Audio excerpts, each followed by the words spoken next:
Coromandel international limited వారి CSR నిధులు 80 లక్షల వ్యయంతో కాకినాడ రూరల్ మండలంలో పలు అభివృద్ధి కార్యక్రమాలను కూటమి నాయకులు కోరమండల్ సంస్థ ప్రతినిధులతో కలిసి ఎమ్మెల్యే పంతం నానాజీ ఘనంగా ప్రారంభించారు. వాకలపూడి హార్బర్ పేటలో 30 లక్షల వ్యయంతో నిర్మించిన సామాజిక భవనం ప్రారంభించి అనంతరం గొడారిగుంట శాంతనపూరి కాలనీలో Shri Mullapudi Venkatrao municipal corporation model primary స్కూల్లో అదనపు తరగతి గదుల నిర్మాణానికి 50 లక్షల వ్యయంతో భూమి పూజ కార్యక్రమాలు చేపట్టారు.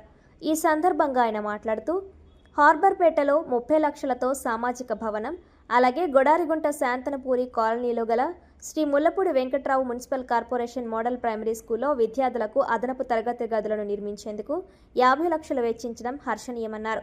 కోరమండల్ ఇంటర్నేషనల్ లిమిటెడ్ వారు కార్పొరేట్ సోషల్ రెస్పాన్సిబిలిటీ నిధులతో 2,43 లక్షలు వెచ్చించి కాకినాడ పరిసర ప్రాంతాల్లో పలు అభివృద్ధి కార్యక్రమాలు చేపట్టారన్నారు. ఈ కార్యక్రమంలో కోరమండల్ ఇంటర్నేషనల్ లిమిటెడ్ ప్రతినిధులు, మాజీ ఎమ్మెల్సీ, టీడీపీ నాయకులు Chikkala Ramachandrarao, Settibalija corporation state director Chappidi Venkateswararao, Khadi Bandaru state director Sirangi Srinu, BJP నాయకులు Rambala Venkateswararao, MPDO Pasupuleti Satish, deputy MPDO Vakalapudi panchayat special officer MSR Anjaneyulu, Janasena party నాయకులు పాండ్రంగి రాజు, కూటమి నాయకులు తదితరులు పాల్గొన్నారు. ఒక మినీ రైతు బజార్ టైప్లో వాకలపూడిలో చేసుకోవడం జరిగింది. అట్లాగే అనేక కార్యక్రమాలు కోరమండల వాళ్ళు మనకు చేసుకుంటూ వస్తూ ఉన్నారు. ఇప్పటికీ 5,43 లక్షల పెట్టి ఈరోజు దాకా స్కిల్ డెవలప్మెంట్, బీసీఆర్ అయితే ఇతర అంశాలు అనేక చేస్తూ ఉన్నారు. ఈవేళ మనకి 30 లక్షల పెట్టి మన హార్బర్పేటలో కమ్యూనిటీ హాల్ కట్టడం జరిగింది. నిజంగా అది చాలా అద్భుతంగా కట్టారు ఆ కమ్యూనిటీ హాల్. నిజంగా ఆ ప్రజలు అందరికీ వాళ్ళ అవసరాలు తీర్చడానికి వీలుగా వాళ్ళ ఇంట్లో ఏ ఫంక్షన్లు జరిగినా ఏం జరిగినా అన్నింటికి జరిగేటట్టు చేస్తూ ఉన్నారు.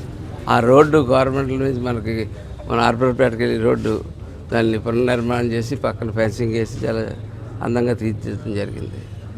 అట్లాగే ఈవేళ ఇక్కడ గతంలో స్కూల్ మొదలుపెట్టి వదిలేసి ఇది ఫిల్లింగ్ కూడా చేయని పరిస్థితుల్లో పెట్టి కాంపౌండ్ వాళ్ళు కూడా లేని పరిస్థితి ఉంటే మన కాంపౌండ్ వాళ్ళు పూర్తి చేయడం జరిగింది. అట్లాగే ఈవేళ కోరమండల వారితో 50 లక్షల కోరమండల వారు ఈవేళ మన పిల్లలు 180 మంది పిల్లలు ఇక్కడి నుంచి మన గొడారిగుంట స్కూల్కి నడిచి వెళ్తూ ఉన్నారు. ఆ పిల్లలకి అందుబాటులో ఈ స్కూల్ ఉండాలని 1వ తరగతి నుంచి 5వ తరగతి అంటే బాగా చిన్నపిల్లలు ఉంటారు. ఈ తల్లిలకి ఏంటంటే వెళ్ళి వచ్చేదాకా కూడా స్కూల్ దూరం అయినప్పుడు ఖచ్చితంగా ఆ తల్లిదండ్రుల ఇంటికి వచ్చేదాకా కూడా పిల్లలు వచ్చేదాకా కూడా ఒక టెన్షన్ పెడతారు. అటువంటి పరిస్థితిలో గవర్నమెంట్లో వారు ముందుకు వచ్చి ఇవాళ 50 లక్షల పెట్టి దీన్ని పునర్నిర్మాణం చేసి 7 క్లాసులు, 7 క్లాస్ రూమ్ని అసలు అంటే పేరుకి కట్టారు అంతే. అక్కడ ఏదో 4 ఇటుకలు పేర్చేసి ప్లాస్టింగ్ చేసేసి వదిలేశారు. ఎదర ఎలక్షన్లు వస్తున్నాయని కంగారు ఎదర 2 రూమ్లు కూడా చేశారు. అవి కూడా సరైన ఫినిషింగ్స్లో ఏమీ లేవు. అన్నింటినీ సరిచేసి ఒక కార్పొరేట్ స్కూల్ స్థాయిలో దీన్ని అందంగా తయారు చేసి అప్పచెప్పడానికి 2 నెలల్లో, ఇందాక వంశీ గారు చెప్పాడు, 2 నెలల్లో పూర్తి చేసి అప్పచెప్తామన్నారు. అంటే ఆల్మోస్ట్ ఈ అకాడమిక్ ఇయర్లోనే మనకి 2 నెలల్లో అందిస్తుంది. రేపు దసరా సెలవులు వచ్చేసరికి దసరా సెలవుల టైంకి అది కూడా పూర్తి చేసుకునేసరికి మన స్కూల్ ఇక్కడికి వస్తుంది. అక్కడ 2 గదుల్లో ఇరుకుల్లో ఉంటూ ఉన్నారు వాళ్ళంతా. ఫ్యాకల్టీ అయితే ఇక్కడే ఉన్నారు. హెడ్మిస్ట్రెస్ గారు, మేడం గారు అండి, హెడ్మిస్ట్రెస్ గారు ఉన్నారు. ఆవిడ మిగిలిన అంశాలు ఏమన్నా ఉంటే వారిని కూడా ఒకసారి తెలియజేస్తుందిగా కోరుతున్నాను.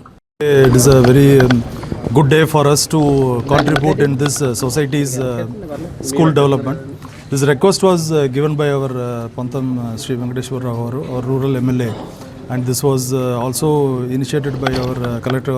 They have asked us to Coromandel, and based on his request, and Coromandel has considered this under our CSR budget, and we have taken this budget close to around 50 lakhs to construct. This construction is already off the way is there. Now we will complete the school for 7 classes, and we are also planning to build the toilets and level the areas where children can play. So this is part of our Coromandel CSR activity as community development. We are also doing a lot of activities under this community development as requested by our Pantam Nanaji Garu, because he is behind us for many community development activities. Just now we have inaugurated one community hall in Harbour Peta, and now we are doing this Chandrapuri school, primary school development. We will complete this project within 2 to 3 months maximum, and then we will be ready for the inauguration, sir. So I think close to 180 students will get benefited once the school is inaugurated. Currently they are also going to the other school which is crossing the road, and then there is a lot of safety concern also is there from the public when they came to us for building this school or renovating this school. So we have taken that into consideration. So after this school is inaugurated, I think that safety risk also can come down to the students, and the students can get benefited in this area. So thank you very much, sir, for your initiation, and we will complete within 2 to 3 months. Thank you very much.